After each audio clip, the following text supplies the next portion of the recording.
편히 쉬셨습니까? 또 하루가 시작되었습니다. 오늘도 우리를 도우시는 주님을 신뢰함으로 평안과 감사가 넘치는 이 하루가 되시기를 바랍니다. 내일 일은 난 몰라요. 하루하루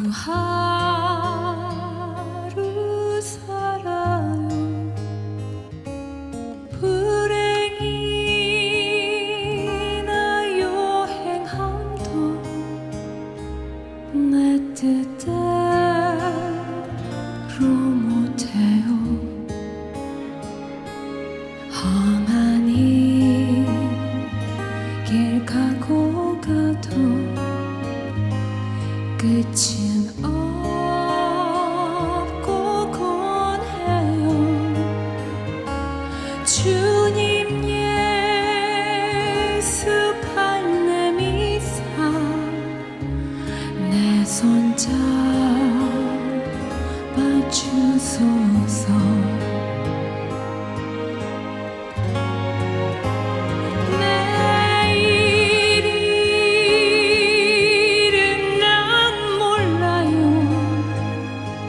장래일도 몰라요.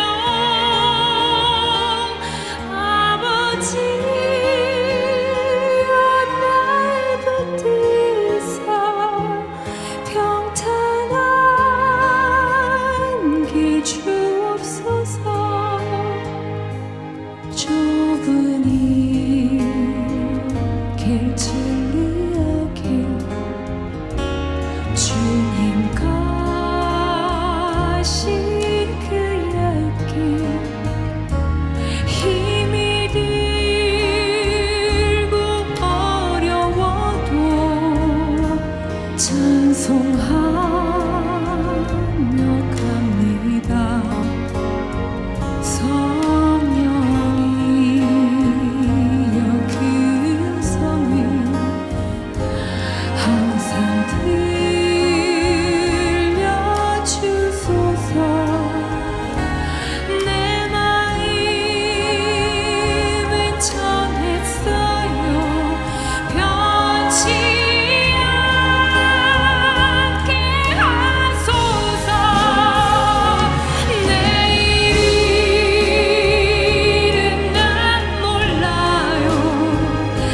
장래일도 몰라요.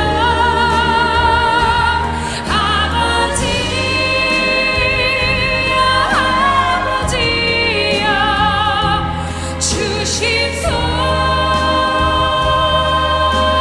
소명 이루소서. 천국 가는 그날까지 주여 지켜주옵소서.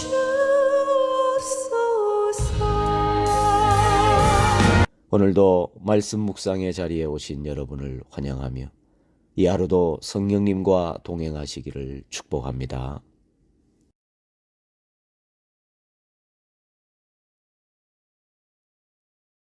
우리가 받은 교훈의 목적과 다른 교훈이라는 제목으로 하나님의 말씀을 참고하도록 하겠습니다.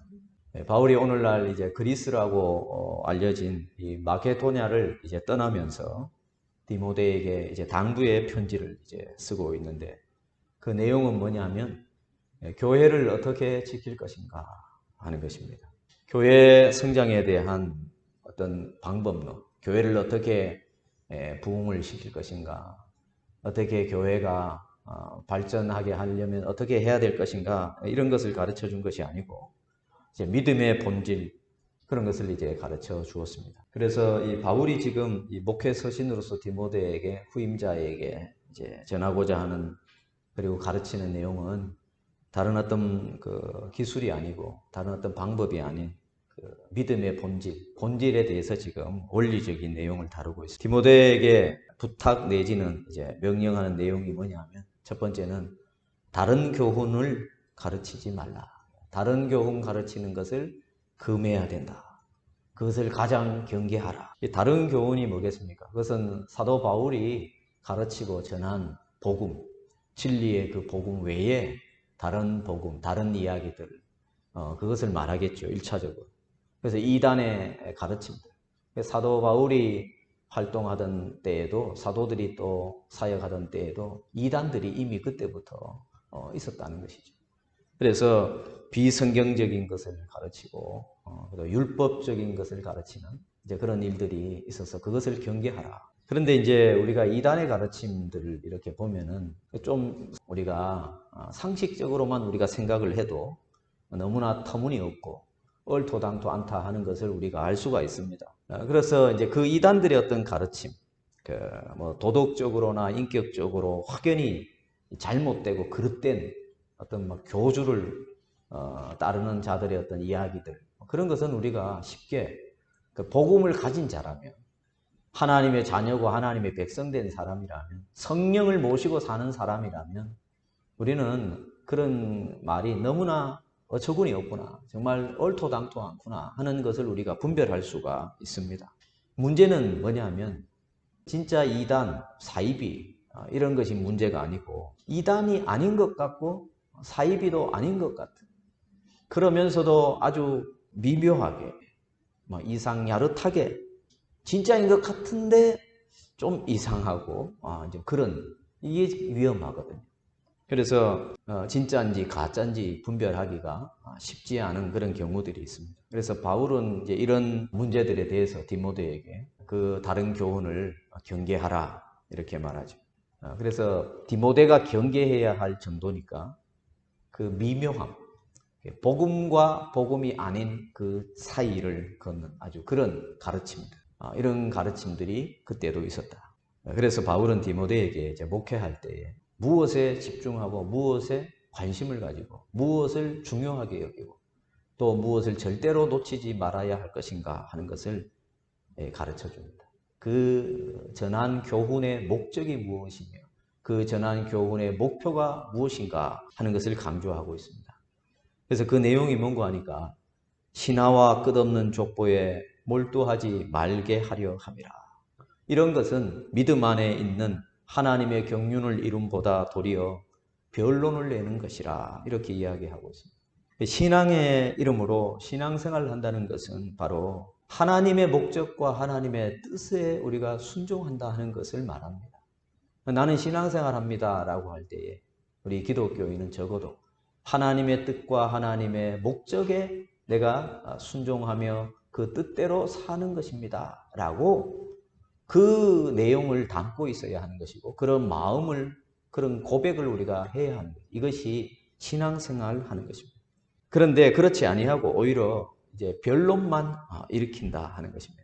변론을 낸다는 것은 사실 그렇게 중요한 것이 아닌 것을 너무 중요하게 생각을 하게 되면 이제 변론이 이제 일어나기 시작하는 것입니다. 그래서 우리가 모든 것을 다 중요하게 여기면, 중요하게 여긴다는 것은 좋은 의미가 되고 긍정적인 의미가 되지만, 모든 것을 다 중요하게 여겨버리면 정말 중요한 것과 좀 덜 중요한 것의 구분이 사라져 버리게 되죠. 그렇게 되면은 정말 놓치지 말아야 할 것에 대해서 우리는 놓쳐도 되는 것들을 붙들다가 놓쳐버리는 경우도 생기게 되고, 이제 그런 일들이 있다는 것입니다. 그래서 바울은 디모데에게 목회하면서 절대로 놓쳐서는 안 되는 것, 그리고 놓아서도 되는 것, 그것을 너무 그렇게 부여잡을 필요가 없는 것, 이런 것들에 대해서 지금 이야기를 하고 있는 것입니다.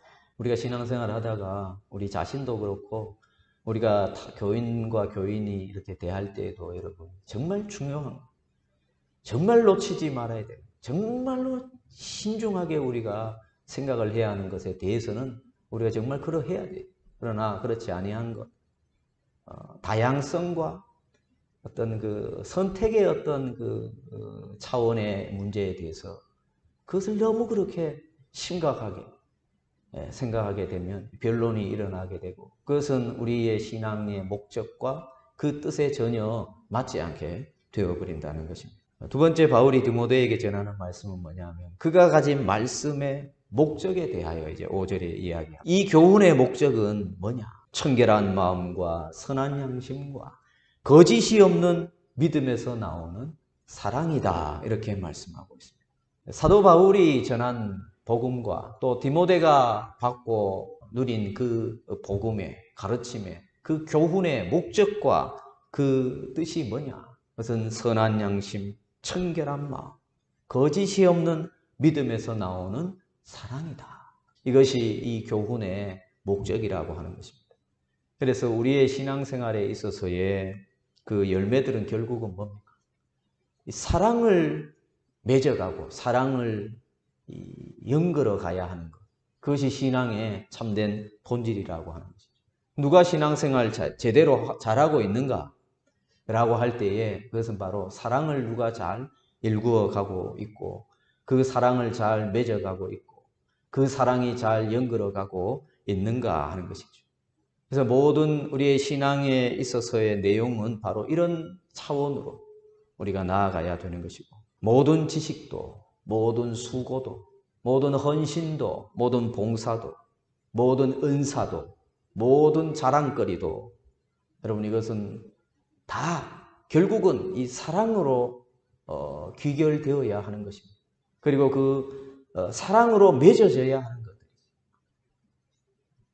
그 사랑으로 맺어지지 아니하고 사랑으로 귀결되지 아니하는 그런 지식과 수고와 애씀과 재능과 이런 모든 것들은 결국은 아무것도 아닌 것이 되어버리는 것입니다. 그러면 여러분 이 사랑은 어디에서 나오는가? 청결한 마음에서 나온다 이렇게 말하고 있습니다. 예수님께서 산상수훈에서 마음이 청결한 자는 복이 있나니 저희가 하나님의 아들이라 일컬음을 얻을 것이다. 마음이 청결한 사람, 마음이 청결한 사람이란 어떤 사람을 말하겠습니까? 말 그대로 마음에 더러움이 없는 사람이라고 하겠죠. 그런데 우리가 이 구약성경 레위기서에 이렇게 보면은 무엇인가와 이렇게 규합해서 썩고 이렇게 하는 것에 대해서 그것을 굉장히 성경은 부정한 것으로 이렇게 이야기를 합니다.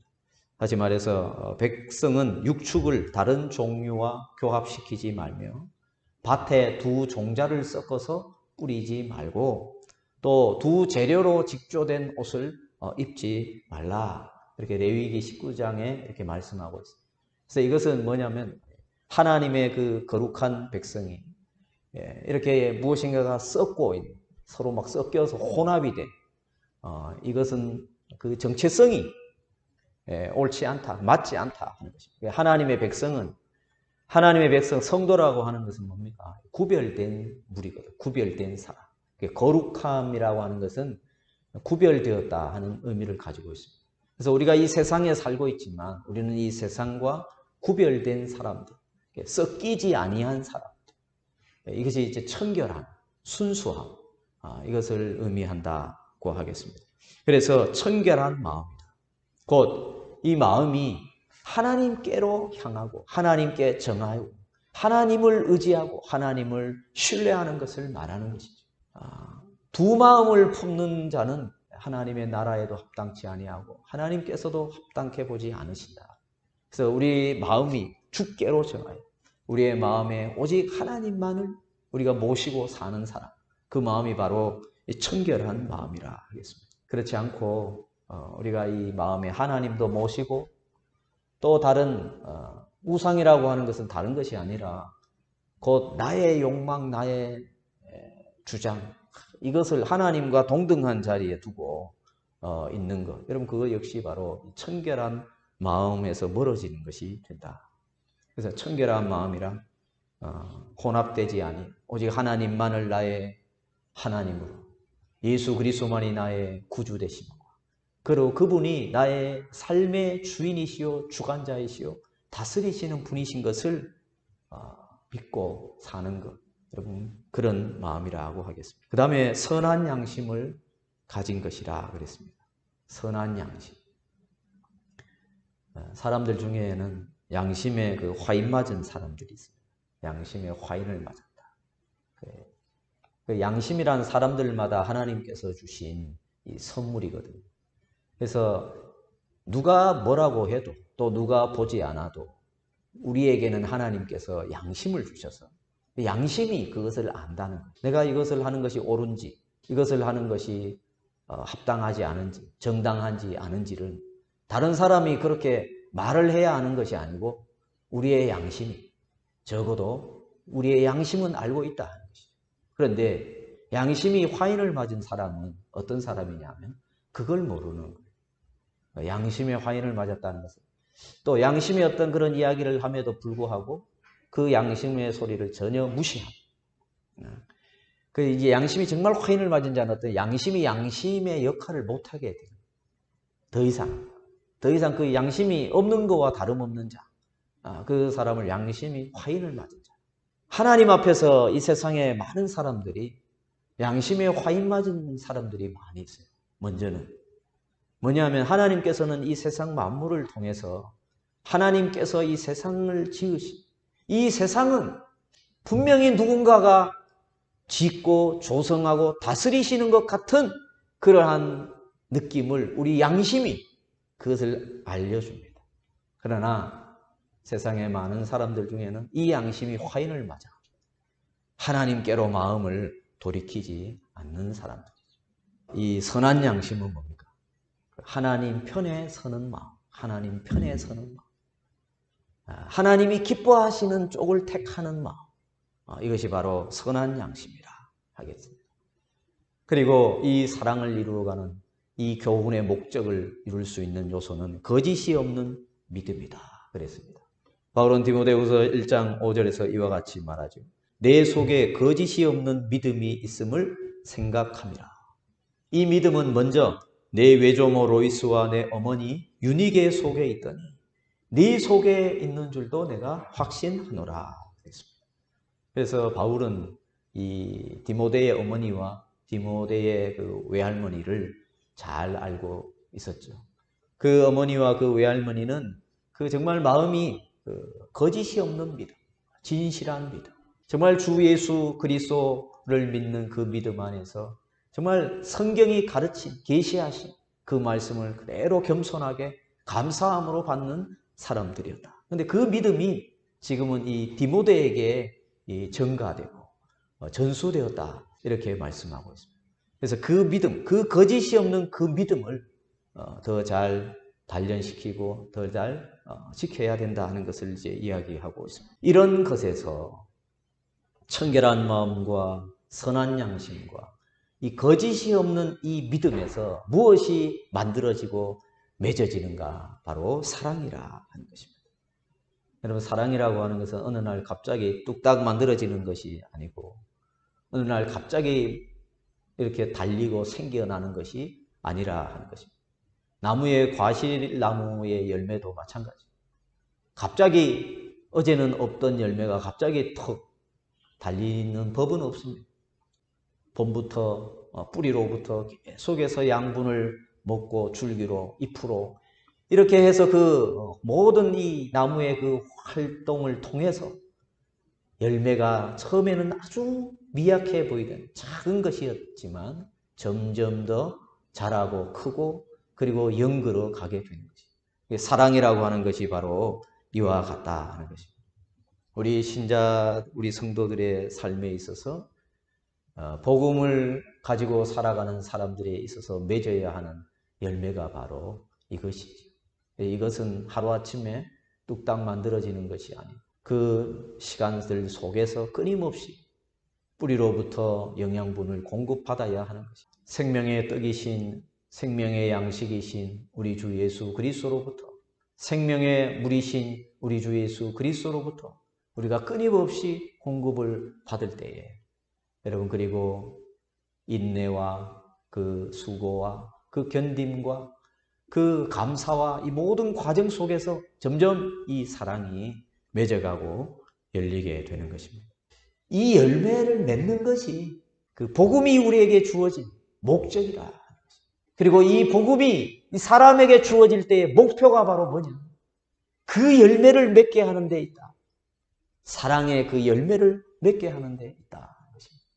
신앙생활을 5년 하고 10년 하고 20년 하고 30년 하고 50년 하는 것이 중요한 것이 아니고 내가 얼마나 많이 그 열매를 맺고 얼마나 그 열매를 연걸어 가게 하고 있는가. 그것이 우리 신자의 신앙생활의 목표입니다. 당신의 신앙생활의 목적은 무엇입니까?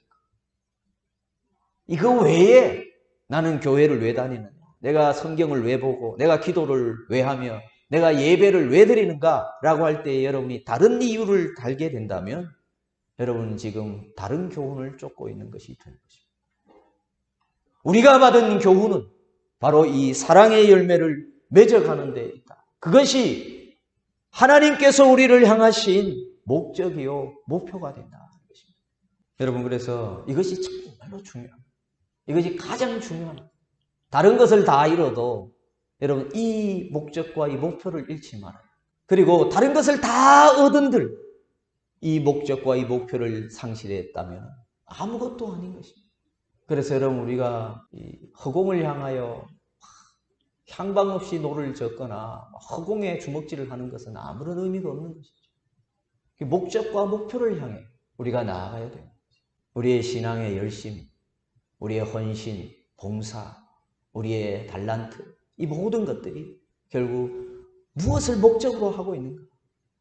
신앙과 믿음의 목적과 목표를 잃어버린 채 신앙생활 하던 교회가 당시에도 있었습니다. 바로 고린도 교회였습니다. 고린도 교회는 특별한 지식과 성령의 은사가 있었습니다. 그런데 이것으로 인해서 고린도 교회의 성도들이 매우 교만해졌습니다.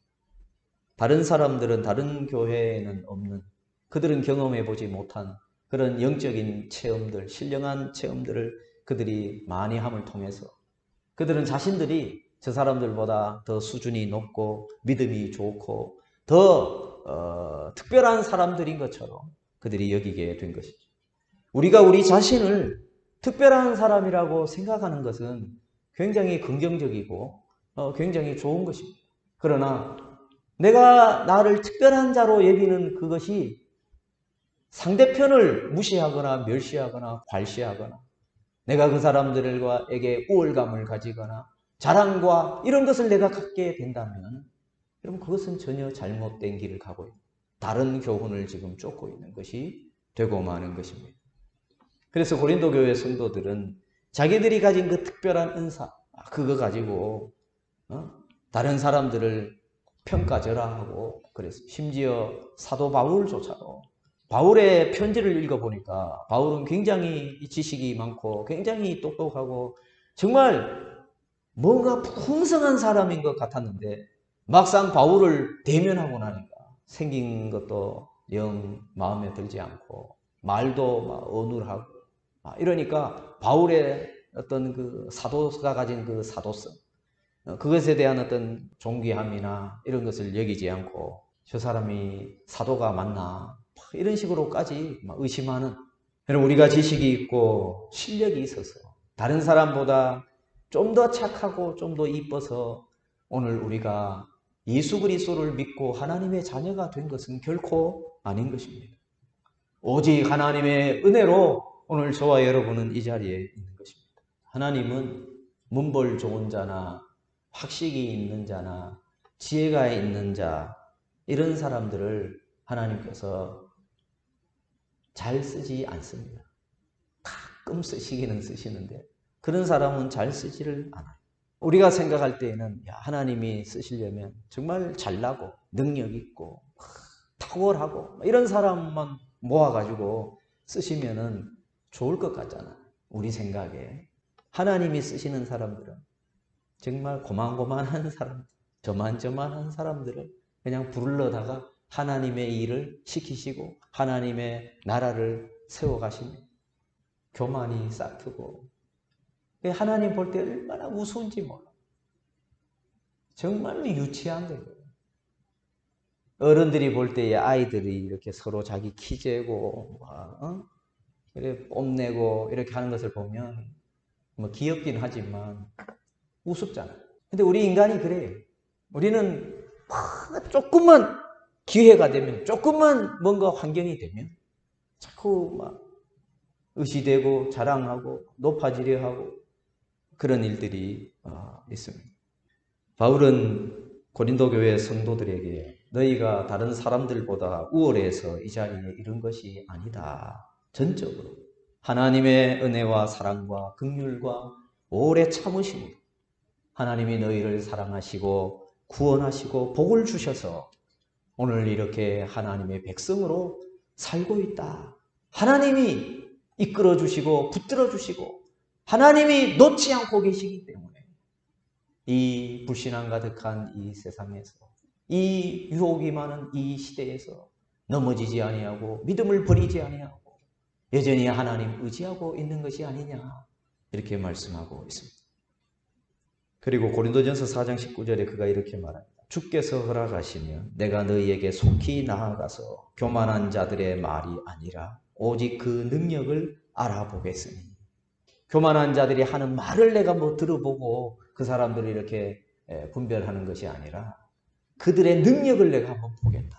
여러분 그 능력이란 것은 뭐냐면 무슨 날아다니거나 공중부양하는 그런 능력을 말하는 것이 아니고 바로 이 사랑을 말하는 거예요. 정말 그들에게서 이 복음의 이 교훈의 목적인 그 열매가 맺어져 있는가? 내가 그것을 한번 보겠다 하는 것입니다. 초자연적인 이적과 기사와 표적이 아닌 능력은 바로 이 사랑이라. 진리가 능력이요. 거룩이 능력이요. 의가 능력인 것입니다. 내가 가서 한번 보겠다. 사랑이 있는지, 겸손함이 있는지, 온유함이 있는지, 자비가 있는지, 절제와 오래 참음이 있는지. 왜? 이 교훈이 바로 목적이, 이 교훈의 목적이 바로 그것이기 때문에 그것을 맺지 못하고 있다면 그것은 다 헛방이다. 고린도전서 8장 1절에 3절에 보면 우상의 제물에 대하여는 우리가 다 지식이 있는 줄을 아나 지식은 교만하게 하며 사랑은 덕을 세우나니 만일 누구든지 무엇을 아는 줄로 생각하면 아직도 마땅히 알 것을 알지 못하는 것이요. 또 누구든지 하나님을 사랑하면 그 사람은 하나님도 알아주신다. 그래서 신앙은 어떤 지식이 전부가 아니고 사랑이 전부다. 이렇게 말씀하고 있습니다. 지식이 필요하죠. 그러나 그 지식에 그쳐버리면 그 지식은 그 사람을 교만하게 만들어 버리는 것입니다. 지식은 끝이 아니고 지식은 시작이다. 여러분에게 주어진 어떤 재능, 그것은 끝이 아니고 그것은 시작이다. 여러분의 어떤 헌신과 봉사와 섬김과 여러분 이러한 모든 활동들은 끝이 아니라 시작이다. 무슨 시작이냐? 그 사랑을 맺기 위한 이제 시작, 출발을 했다 하는 것입니다. 그래서 신앙의 결국은 옳다, 그르다, 안다, 모른다가 아니라 바로 사랑이라 하는 것입니다. 그래서 여러분 우리 모두에게 하나님께서 우리 각자에게 주신 그 다양한 재능과 은사와 또 역할들이 또 우리의 어떤 실력들이 있습니다. 그러나 여러분 그것은 끝이 아니라 또 그것이 목적이 아니요. 그것은 이제 시작이라고 하는 것입니다. 우리의 목적은 바로 그 사랑을 맺고 만들고 연결어 가는 데 있다 하는 것입니다. 그래서 여러분 항상 우리가 겸손한 하나님의 은혜와 긍휼과 자비를 구하고 하나님의 도우심을 구하고 특별히 실력이 없고 믿음이 없고 그런 사람들은 그나마 하나님 앞에 설 때는 언제나 이런 마음이 있죠. 부끄러우니까. 그러나 열심히 있고 실력이 있고 이런 분들은 더 조심해야 돼요. 더 주의를 기울여야 돼요. 왜냐하면 무엇이든지 잘하고 무엇이든지 능하게 되면 우리는 그만 그것이 목적이 되고 그것이 끝이 된 줄로 착각을 하는 사람들이기 때문에 그래서 더 위험해요. 무엇이 더 위험하냐? 그 열매를 맺는 그 자리를 향하여 애쓰고 달려가고자 하는 그 마음이 약해져 버려요.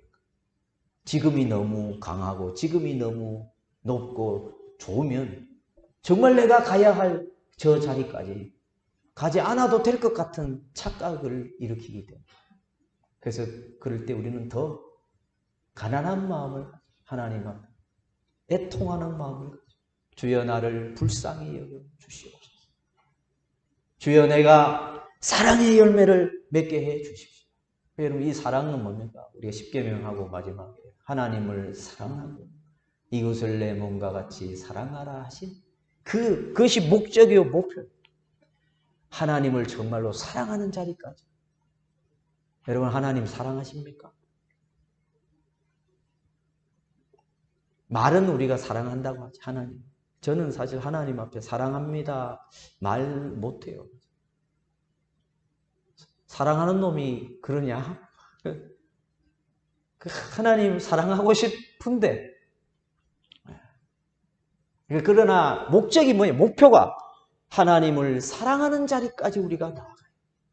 그것이 여러분 우리 신앙인의 목적이요 목표. 복음을 가진 자의 그 목표요 목적이 되어야 되는 것입니다. 우리의 신앙은 목표는 여러분 사랑을 만들고 사랑을 일구고 사랑을 익어가게 하는, 연결게 해야 내가 신앙생활을 하고 있는 거죠. 신앙생활을 열심히 한다고 하고 신앙생활을 수십 년을 한다고 하는데 이 능력이 없다. 곧 이 사랑의 열매를 맺지 않고 그 방향으로 가고 있지 않다. 그것을 중요하게 생각하지 않고 그것을 놓치지 않으려 하는 어떤 애씀도 없고, 그렇다면 여러분 그건 심각한 문제, 심각한. 모쪼록 이 자리에 있는 저와 여러분의 신앙이 1년 뒤에, 5년 뒤에, 10년 뒤에는 정말 주님을 지금보다 훨씬 사랑하고 이웃을 내 몸과 같이 더 사랑하는 자리에 있는 저와 여러분이 되기를 바랍니다.